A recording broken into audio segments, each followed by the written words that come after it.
কত শত দিন কেটে যায় রাত্রি অগণিত, বাবা মায়ের কষ্ট সে তো নয় তো ভোলার মতো। কত শত দিন কেটে যায় রাত্রি অগণিত, বাবা মায়ের কষ্ট সে তো নয় তো ভোলার মতো।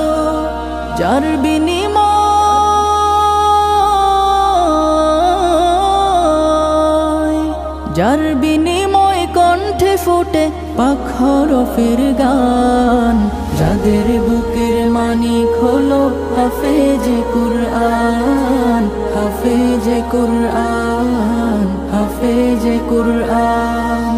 হাফেজ হতে গুরুজনের ত্যাগের নজরানা চিরজীবন রাখবো স্মরণ।